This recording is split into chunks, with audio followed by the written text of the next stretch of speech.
नमस्कार दोस्तों, मैं हूं डॉक्टर दलवीर सिंह। आप देख रहे हैं यूट्यूब चैनल क्वेश्चन या। दोस्तों आज जो हम बात करेंगे वो करेंगे एचपीएससी यानी कि हरियाणा पब्लिक सर्विस कमीशन से रिलेटेड, और इसमें पर्टिकुलरली जो सब्जेक्ट है पीजीटी यानी कि पोस्ट ग्रेजुएट टीचर, इसकी जो वैकेंसी आई हुई है फिलहाल उसकी भर्ती ऑनगोइंग है यानी कि कंटिन्यू है, उसके बारे में।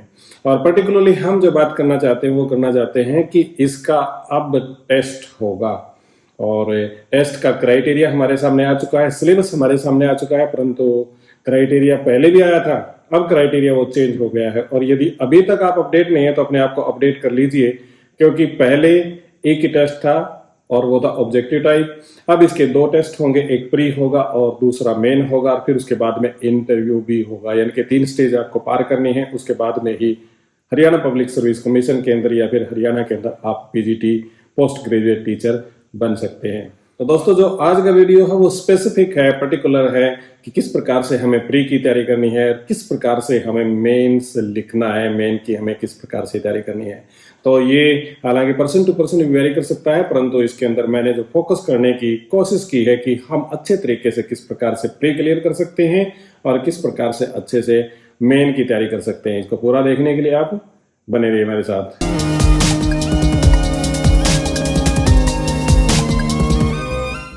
दोस्तों एक बार फिर से आपका स्वागत है। देखिए सबसे पहले तो आपको ये समझना होगा कि जो एचपीएससी के तहत पीजीटी का फॉर्म आपने अप्लाई किया है, इसमें प्री की तैयारी करने से पहले आपको ये पता होना चाहिए कि जो इनका पहला टेस्ट होगा वो सिर्फ क्वालिफाइंग होगा, और वो ऑब्जेक्टिव टाइप का होगा।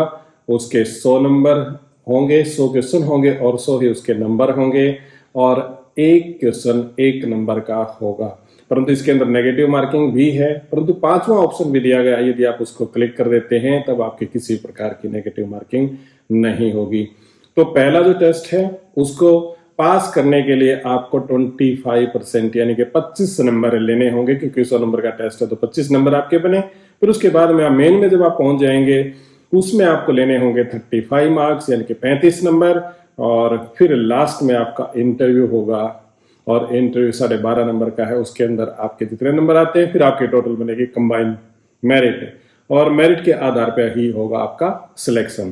तो सबसे पहले दोस्तों हमारा जो प्री टेस्ट होगा यानी कि जो हमारा पहला टेस्ट है एचपीएससी पीजीटी के लिए, उसके बारे में देखते हैं कि उसकी तैयारी आपको कैसे करनी है, और ये है पहला पॉइंट।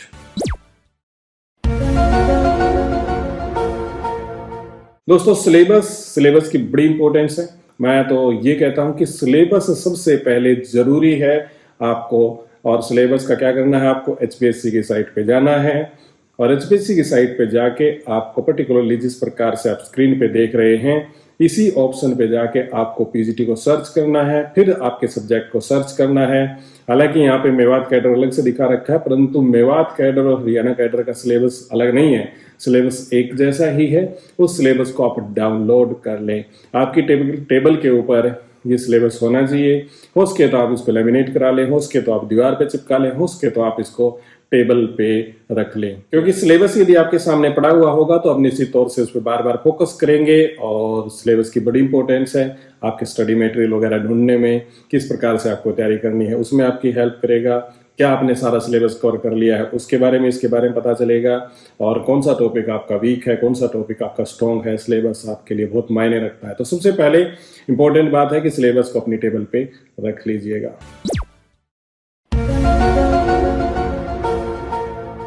दोस्तों दूसरा पॉइंट है हमारे सामने वो स्टडी मटेरियल का, और स्टडी मटेरियल के अंदर आपकी बुक्स हो सकते हैं, आपके नोट्स हो सकते हैं, या फिर कोई भी हेल्प बुक हो सकती है, कोई भी, मतलब यार ये मिला जुला टॉपिक होता है।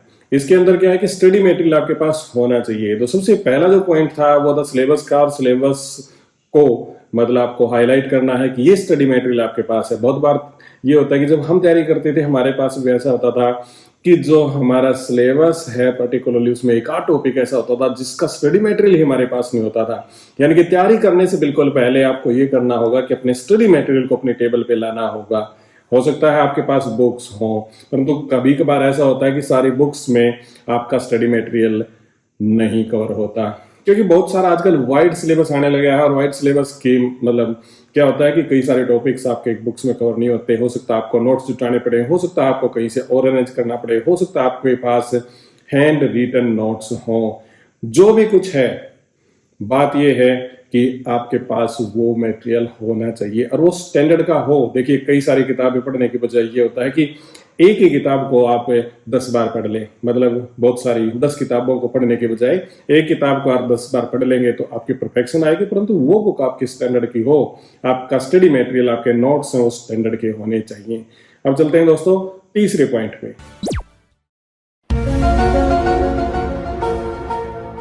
दोस्तों तीसरा पॉइंट हमारे सामने ये है कि हमें जो अपने कंसेप्ट हैं, यानी कि हमारा स्टडी जो एरिया है उसके अंदर हमारे सारे कंसेप्ट क्लियर होने चाहिए।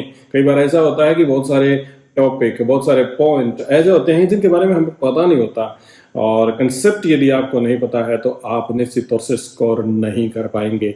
और प्री टेस्ट के लिए, खासकर पहले टेस्ट के लिए, बहुत सारे क्वेश्चन आजकल ऐसे आने लगे हैं जो असेसमेंट बेस्ड के होते हैं, जो इस प्रकार के क्वेश्चन होते हैं कि यदि आपने पर्टिकुलरली स्टडी मटेरियल से आपने कंसेप्ट को सोल्व नहीं किया तो वो क्वेश्चन आप नहीं कर पाएंगे। सभी कंसेप्ट को बड़ी बारीकी से आप सोल्व कीजिएगा और उसकी प्रैक्टिस आप जरूर करते रहिएगा, क्योंकि कंसेप्ट सोल्व यदि आपका नहीं हुआ तो 1 नंबर के क्वेश्चन में आप उलझ जाएंगे।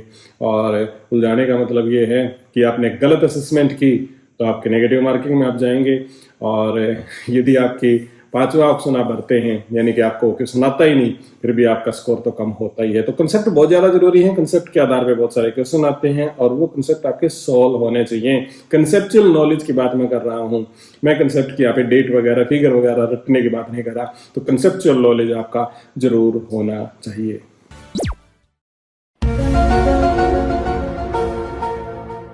दोस्तों ये जो हमारा पॉइंट है ये है पॉकेट नोट से रिलेटेड। और ये पॉकेट नोट का मतलब क्या है कि जब हम पढ़ते थे, या फिर आज भी किसी स्टूडेंट से आप बात करोगे जो अच्छे तरीके से तैयारी कर रहा है, वो क्या करता है कि छोटी छोटी सी डायरी ले लेता है, और उस डायरी के अंदर क्या है कि अपनी इंपॉर्टेंट चीजें जिनको बार बार इंसान भूल सकता है उनको नोट कर लेता है। और ये नोट करनी बहुत ज्यादा जरूरी होती है, इसको समझिएगा आप, क्योंकि कहीं भी निकाल के उसको पढ़ सकते हैं। हो सकता है आपका पेपर कल हो और आपको 1 घंटे पहले कुछ चीजें आपके दिमाग के अंदर हो, आप उसको रिवाइज या रिमाइंड आप करना चाहते हो, तो आप उस डायरी के माध्यम से कर सकते हैं। क्योंकि छोटी सी पॉकेट डायरी, उसको रखना आसान होता है, तो उसको जेब से निकाला, फटाक से आपने देख लिया, कहीं भी आप देख सकते हैं। वो पोर्टेबल होती हैं, एक जगह से दूसरी जगह आप उसको आसानी से ले जा सकते हैं। उसमें से क्विक रिवीजन हो सकता है, आपको भारी भरकम मोटी किताबें उठाने की जरूरत नहीं होती है। तो इसलिए मैं आपको ये कहूंगा कि ऑब्जेक्टिव टाइप टेस्ट के लिए सबसे ज्यादा जो जरूरी होता है वो होता है आपकी पॉकेट नोट्स या पॉकेट टाइप की डायरी। उसको आप जरूर मेंटेन कीजिएगा।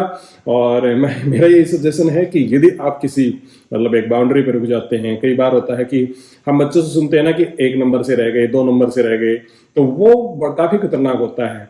और ये पॉकेट टाइप की जो आपको डायरी है, पॉकेट आपके नोट्स हैं, ये आपकी काफी मदद करेंगे इस प्रकार रिवीजन करने में, क्योंकि क्विक रिवीजन से बहुत जल्दी हो सकता है और रिवीजन के माध्यम से आप अपने स्कोर को काफी अच्छा बढ़ा भी सकते हैं।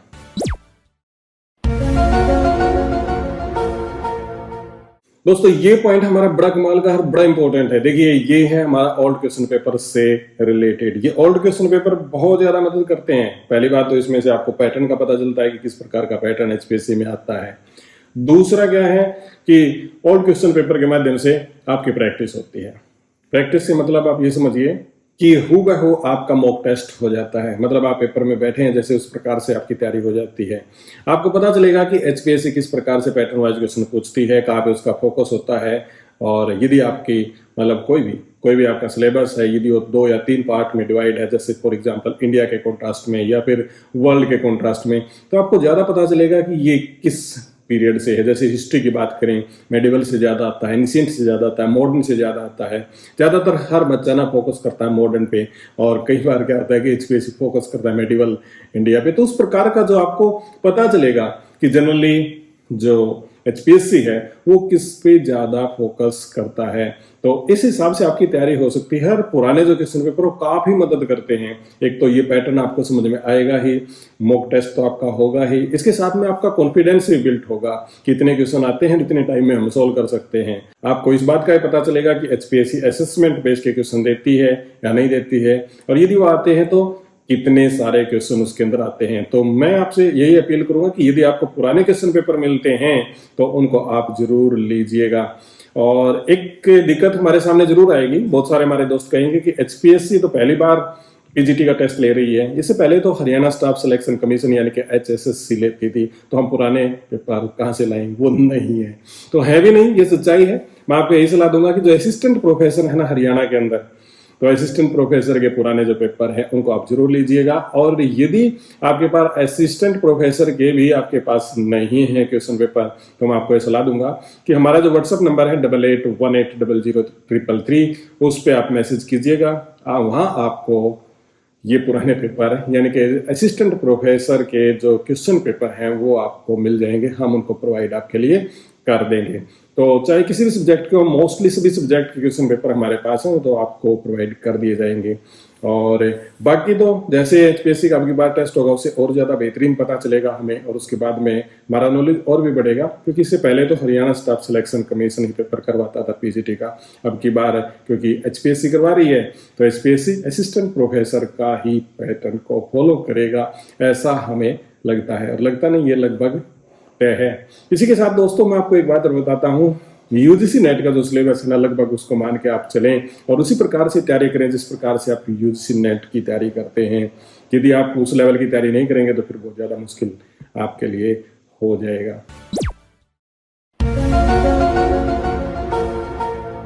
दोस्तों चलते हैं अगले पॉइंट पे, और ये है टाइम का। देखिए टाइम का मतलब कितने घंटे स्टडी आपको करनी चाहिए। बहुत सारे हमारे दोस्त ऐसे हैं कि वो पूछेंगे सर कितने घंटे पढ़ें ताकि हमारा प्री टेस्ट क्लियर हो जाए हरियाणा के अंदर।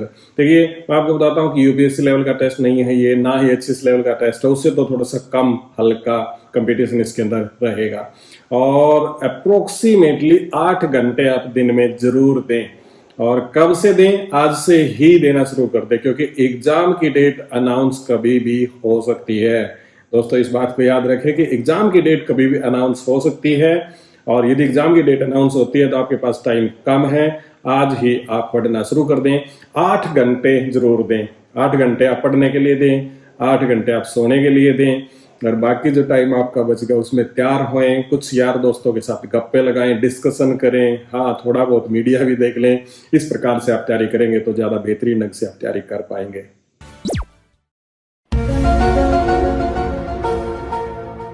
दोस्तों ये जो पॉइंट है हमारा वो है प्रैक्टिस सेट से रिलेटेड। और प्रैक्टिस सेट का मतलब क्या है कि प्रैक्टिस आप जरूर करते रहें। देखिए वैसे तो मैं आपको बता रहा था कि पुराने जो पेपर हैं वो भी एक प्रैक्टिस सेट की तरह ही है, परंतु प्रैक्टिस सेट स्पेशल मार्केट में आपको मिल जाएंगे।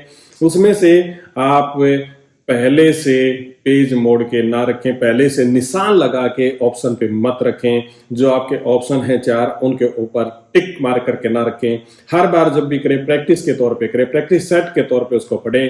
पहले क्वेश्चन को पढ़ें, अच्छे तरीके से पढ़ें, फिर आप उसके आंसर को पढ़ें, और जितने भी पॉइंट्स हैं 1 2 3 4 उन सबको पढ़े, अच्छे ढंग से पढ़ें, और फिर उसका आंसर दें। कई बार सीधे तरीके से यदि आंसर नहीं आता है तो हो सकता है कि जैसे एक क्वेश्चन है उसके 4 ऑप्शन हैं, 4 ऑप्शन में से आपको लगता है कि ये ऑप्शन नहीं हो सकता, ये भी नहीं हो सकता, तीसरा भी नहीं हो सकता, तो एक ही ऑप्शन बचता है। मतलब आप ऑर्डर कोई भी अपनाएं, सीधा अपनाएं, उल्टा अपनाएं, ऑब्जेक्टिव टाइप से देखें, सब्जेक्टिव टाइप से देखें, परंतु आपका क्वेश्चन ठीक होना चाहिए। इस अप्रोच के साथ आप काम करें, ज्यादा से ज्यादा आप प्रैक्टिस करें, तभी आप इसको क्लियर कर पाएंगे।